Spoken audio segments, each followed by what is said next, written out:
koji znaju i oni koji ne znaju. Samo oni koji pameti imaju pouku primaju. Braćo moja, kaže ovako uzvišeni Allah dželle u svojoj časnoj knjizi u 39. suri. Mjesec septembar, s njim nastupila je i nova školska i mektepska godina. Naši osnovci, srednjoškolci, studenti kreću u svoj džihad. Mi moramo potvoriti svoje rame i to je tema koja se je nametnula da je interpretiramo u ovoj hudbi. Dakle, kada vidimo prazni safova ovdje u džamiji, sad se možemo i radovati zbog toga. Zašto? Ovo fale učenici i studenti ovdje. To znači da ih je bilo i da ih ima u safovima i to je nešto zbog čega trebamo biti radosni i na što možemo biti ponosni. Sada su oni krenuli za svojim obavezama, sebi i nama pružili šansu da zaradimo ahiretsko blago na to. Oni zbog učenja i svoga truda, a mi zbog toga što smo podmetnuli svoje rame da oni to mogu raditi. Majka mora ustati pa ih buditi, pa ih spremati, pa ih doručak, pa otprati, pa odvedi, pa dovedi, pa dočekaj, pa operi, pa to je njen džihad sada. A babo krenuo na ovoj krizi da gdje zaradi, da bi ono moglo se obući, kupiti knjige, tražiti užinu, to je i babin džihad. A dijete se prihvati knjige, pa uči, pa to je njegov džihad. Počastio nas Allah da radimo ono što nam se inače radi, a to nam se upisuje kao veliki naš trud i očekujemo za to veliku nagradu inšallah. Učenje, znanje i zvanje, to su legitimacije bez kojih se ne može parirati vremenu u kome se danas živi, niti bez toga ima perspektive u budućnosti. Časni Kur'an konstatuje to kroz svoje ajete. Allahov poslanik kazuje u svome govoru emanet vodstva, liderstva, vizionarstva, kreativnosti, snalažljivosti, dostojanstva. To su emaneti koje mogu ponijeti samo učeni. I Kur'an pita, zar su isti oni koji znaju i oni koji ne znaju? Zar su isti, zar mogu biti isti? Da bome, da ne mogu biti isti.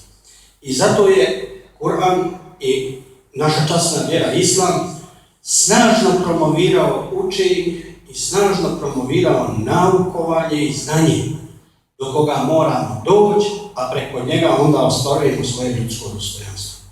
I nije onda ni čudo što uzvišeni u časnoj knjizi kune se nun vel kalemi vema jesturun.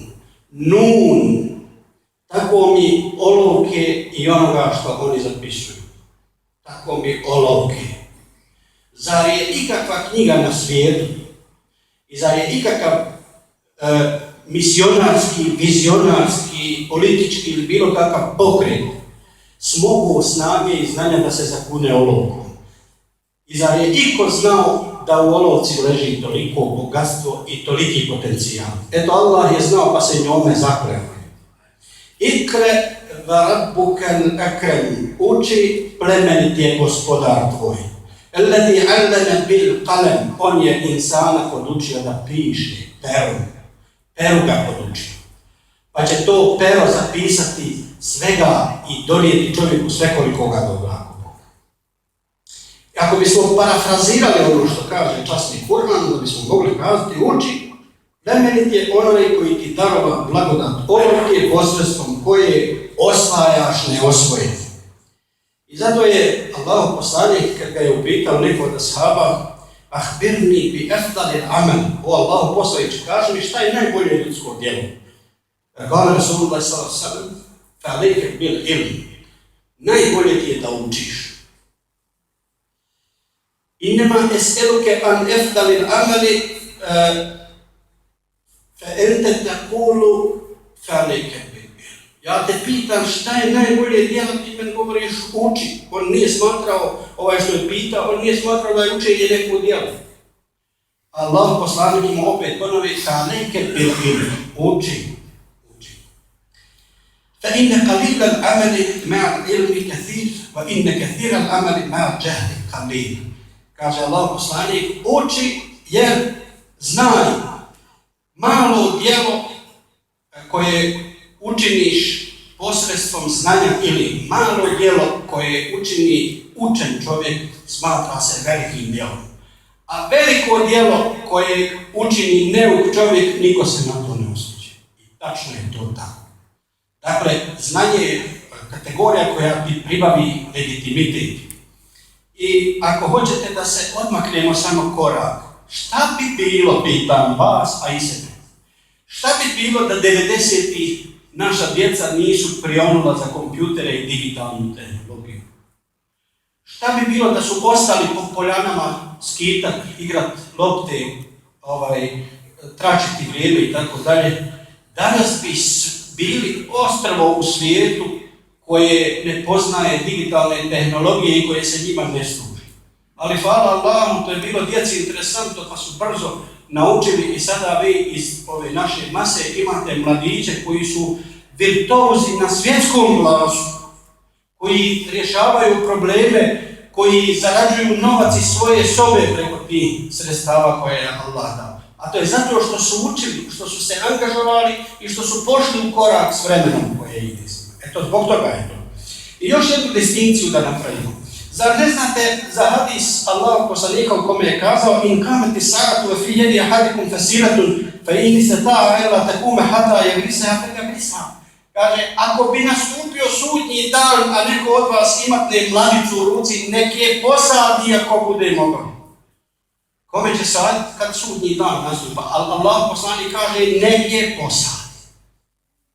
Vidite, i nama isto, ja znam da je sada bezperspektivno učiti. Djeca završavaju fakultete, vi velike žrtve podnosite, školujete ih, odričete se zalogaja da bi oni imali. I oni završe i na birove rada, nemaju posla. Onda ove generacije koje se tek upisuju kaže šta da uči, pa evo mi i brat nije se zaposlio. Evo mi se babo još nije zaposlio. I on je završio fakultet. Uči, Allahov poslanik je rekao, ako nastupi sudnji dan, imatneš mladicu, ti je zabodi. I ovo, ako vidiš da nema ništa od tvojeg učenja, ti opet uči. Jer ako prestaneš učiti, iskopo si se bro, nema više, to je dno, ako prestaneš učiti. Ako se budeš trudio, horizont je još uvijek otvoren za tebe. Naći ćeš nešto ako Boga. Zato i studentima i đacima preporučujem da uče.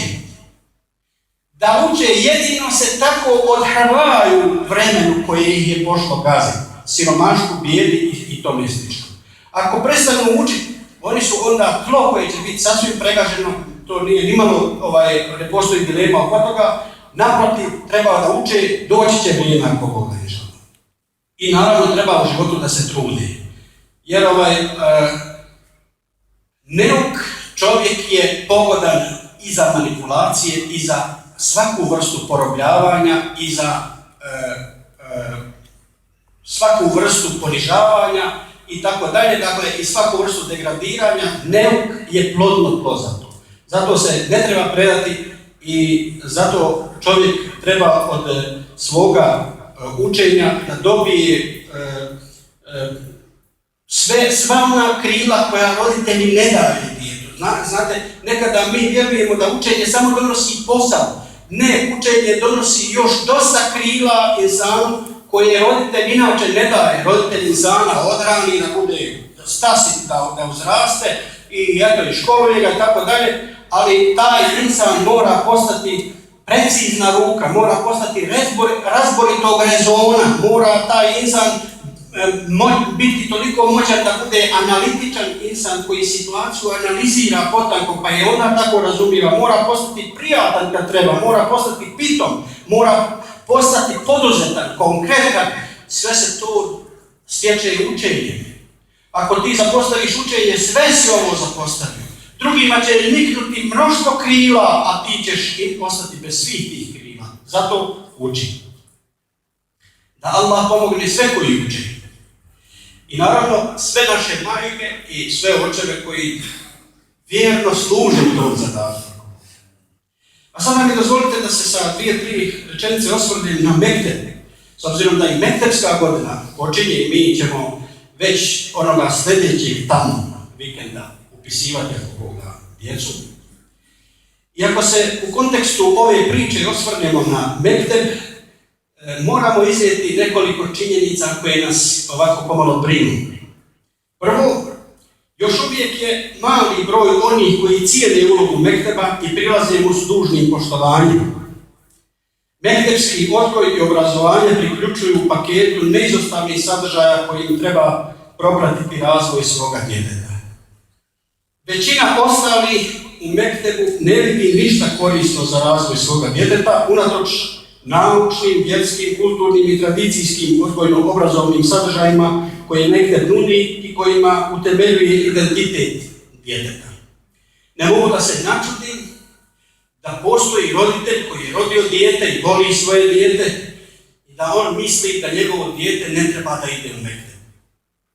Ne mogu da se načudim. Niti on, niti škola, niti vojska, niti šira društvena zajednica, niti mediji, niko neće odgajati njegovo dijete. Jedino se u Mektebu trudi muallim da djetetu ugradi one moralne vrline. I koliko on uspije. Drugi to niko kroz život neće raditi. I roditelj u ovakvoj situaciji kakva jest, kaže, sjedi ti dijete, gledaj ti televizor, idi ti tamo na nekakve sekcije ili na nekakve te sportove i šta ja znam, i dijete tako uzrasta, dijete fino koje ima 7 godina, sačekaj kad bude imalo 17 i 27, vidjet ćeš ti šta si promašio. Ali te insanu mili, dok još nije kasno, kazujemo ti, dovedi ga u Mekteb da se ono tu sa djecom pokori muallimu, da sluša šta je dobro, a šta ne valja, da navikava to, da ga muallim svaki dan pomalo teže, to je za tvoje i njegovo dobro. Prema tome, nemojte da budete u grupi onih koji misle da Mekteb ne može ništa pružiti djeci i da je Mekteb suvišan. Osim ovoga, brinu postupci onih roditelja i djece koji mektebsku nastavu doživljavaju kao sjelo u koje možeš se uključiti kad želiš i iz kojeg se možeš isključiti kad želiš. Mekteb je nastava i nastavni proces. I ne možeš ti se nalivati gdje su se djeca podijelile u 2 grupe da igraju lopte i priključiti se kad ti hoćeš izaći kad ti hoćeš. A kamoli u neku školu koja se zove Mekteb, a ja Mekteb shvatam ozbiljnim odgojnim procesom koji ima svoja pravila i koji ima svoje zakonitosti. Prema tome, nemojte dozvoljavati da mi dovodite djecu u Mekteb da se upišu tamo u mjesecu aprilu, mjesecu martu, ili krenulo vam dijete u septembru, išlo do novembra i isključilo se. A to je neozbiljno odnos. To je dijete vaše kojim se vi poigravate. Nije to kutija bolan, to je dijete. Dakle, to je stvar o kojoj treba malo ozbiljniji pristup. I sljedeća činjenica koja zabrinjava, implementacija mektepskog znanja. Kada se raspuste djeca, cijelo ljeto moje oko budno prati tu djecu. Gdje god imam priliku koji je srest, gledam ga i koliko je naraslo, i kakve su mu navike, i kakve su mu sklonosti, i koliko ide u korak s onim što je učilo, koliko se predalo općem trendu i tako dalje. Sve su to pojedinosti koje sigurno ja pratim kao muallim. A roditelj ohrabruje djecu da ignorišu ono u čemu su poučeni u Mektebu. I da se ophode i postupaju kao neko ko nije odgajan, obučavan, afirmisan i tako dalje. Sami to roditelj čini. Svom ženskom djetu kaže su slabo ti sine ovu sukicu koju vas seka tamo iz tvog komšiluka. Sukicu ti trenerčiće će sine. Ono učilo u Mektebu da to ne treba tako, a ti ga učiš da treba tako. To je činjenica koja nam kvari rad i postignuće. Uz nadu da ćemo dužnu poštovanju pokloniti ovome, bar da dostignemo ciljeve koje smo dostizali, A da bome, poželjno je i da to naprijedimo, uz nadu da ćete biti podrška moja.